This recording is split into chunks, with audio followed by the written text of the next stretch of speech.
Hey everybody, welcome back to my channel. This is TBR Tuesdays and today's Tuesday, so I'm going to review a book that I've read within the past 7 days. So the first book that was on my December TBR was The Great Alone by Kristin Hannah. This book I read probably in about 2 weeks or so. Side note real quick, there will be an audiobook link down below to most of my videos. I like to listen to books while I'm cleaning, while I'm driving, things like that.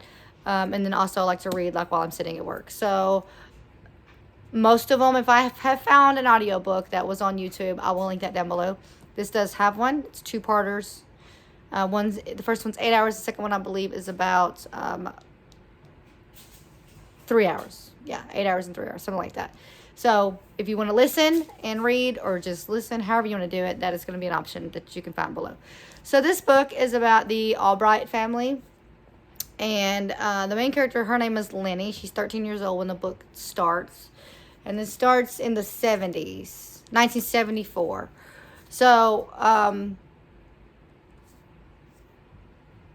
yeah, we're going to have spoilers. So, spoiler alert, if you haven't read it and you don't want spoilers, then don't listen. Because this one, I don't know how to talk about it without spoilers. So, in the 70s, they were living, the Albright family were living in Seattle. And if anybody remembers 74 Seattle, that's when Ted Bundy was doing his rounds up there. So, his family decides, the Albright family decides to move to Alaska, partly to get away with that, partly to kind of learn how to live off the land, things like that. So, they move to Alaska, they find family there, they were not prepared, but these other families, this community, they all helped them get prepared. Now, 70s, there was electricity and all this stuff, but in Alaska where they went, there was no plumbing. And I don't think there was electricity either, because they just had like a wood burning stove for heat, fire for warmth, and an outhouse. Yeah, so they went like primitive, live off the land. Okay, so they go to do that, and then Lenny's dad is a Vietnam vet, and the war really messed him up, and he came back, and he pretty much is a drunk, abusive guy. And that's kind of a running theme through most of the book. There is one man in town that he does not like. His name was Tom, and Tom's son, I cannot think of Tom's son's name, even though he's a major character. Tom's son is the same age as Lenny, which is our 13-year-old main character. So, throughout the book, the dad is being abusive to the mom, and it's just kind of a fact. It's not like this major fight that happens. It's not like a climax. It's just a fact that's happened multiple times. Lenny falls in love with Tom's son when she's like about 13 or so. No, I'm sorry. She meets Tom's son when she's 13. I don't think they fall in love until they're 17. So there is a span in there, kind of like this is Lenny's life.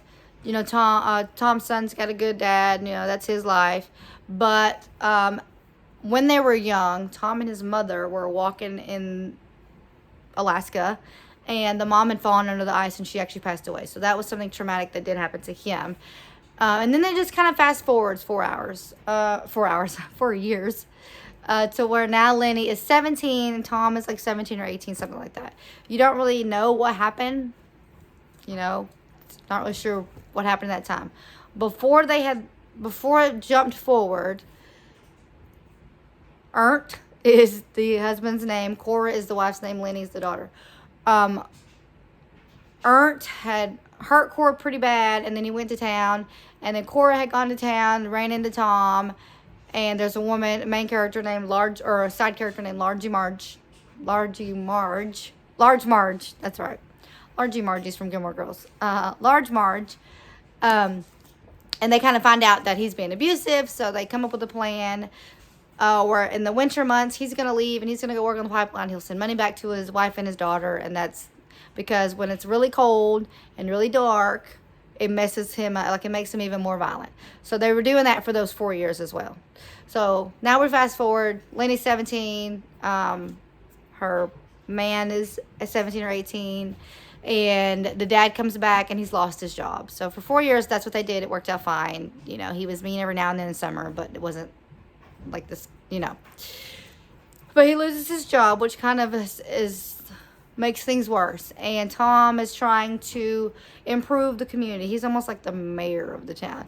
He's trying to improve the town and do upgrades to this, upgrades to that. Well, Ernst is not for it. He's against it. So he's now trying to build a wall to where they can wall in him, his wife, and Lenny, and just not let anybody, yeah. So at this point, it's kind of danger now, because we can't even get away from Dad now. We have to get away from Dad. So, major moment. They go to town. Mom has decided, yep, it's time to leave. Daughter's decided time to leave. So they go to town, and they were going to just do it there. They were just going to take off running. Well, Lenny loses her mind and sees her man and yells, help, while the dad still got a hold of the mom's arm, and it was a really, really bad way to do it. So, of course, it blew up. Dad threw them both in the car. They went to the house, and he starts hitting the mom again. But the boy found out, I think his name is Matthew. I'm gonna look, because this is gonna bug me. Give me 1 second. 1 second. I'm so sorry. I can't keep saying her man. Can I just call him Matthew and I know who I'm talking about?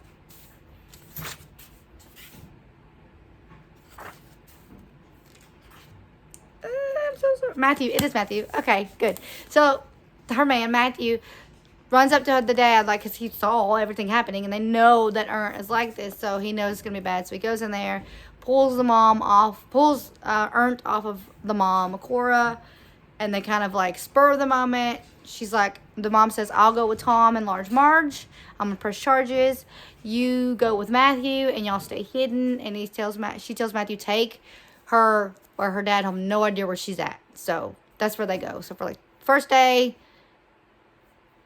they connect. And then the second day, they're still on, they're running through the woods. And so on her side, what happens is they run through the woods. She falls what sounds like in the book a bit of a, a cliff almost, or like a cavern. And then he's trying to help her. So he's on a tree that's kind of falling over. And he's trying to help her. And then the tree falls all the way. And he gets extremely injured.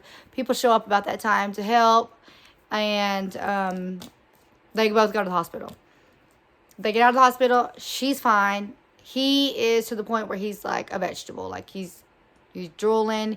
He can't think of words. He can't say words, sentences. He can just make a noise. And you don't know what's going on. With him. He's just mentally, he got some damage. So, a couple days later, she found out that she's pregnant with Matthew's child, and all this stuff happened with the runaway. She goes home with her mom, and lo and behold, they both get there, and who's there? Her dad. And it did surprise the mom too. It's not like they've been living in here for a couple days while she was in the hospital. No, surprised mom too. But the mom never pressed charges, so the dad's there. And she says that dad reached out to mom, and mom just instinctively reached back out to him after he literally, the reason that it took off, no, I'm sorry. Yeah. Okay, yeah, I'm sorry. So, yeah, it's always been on the mom. I'm sorry about that. Okay, so then she's mad. Because she lost the love of her life, is he's got brain damage. It's like a turning point where my mom is making me mad because she's choosing to keep staying in this. And I hate my dad because he has hurt the man. This wouldn't have happened if it wasn't for my dad. So she's not afraid of him anymore. She's just mad at him. And so she tells him, I'm pregnant with Matthew's baby. And he goes in on her. He starts physically hurting her. And then the mom shoots the dad in the back with a gun. Twice. So she could take all of the beating for herself. But the moment he turned on her daughter, she couldn't take it no more. So she kills him. And then they go bury his body together, hide his body. I don't think they buried it. I think they left it for animals or something. Took care of the body, pretty much. And then they left. Now, her man is in the hospital. She's pregnant with the man's baby. He doesn't know. And even if she told him, he wouldn't understand. She's like, I have to say no. And mind you, she's not a 13-year-old. She's a 17-year-old woman now who's now going to be a mom herself. She's standing her ground. She's like, I have to say bye.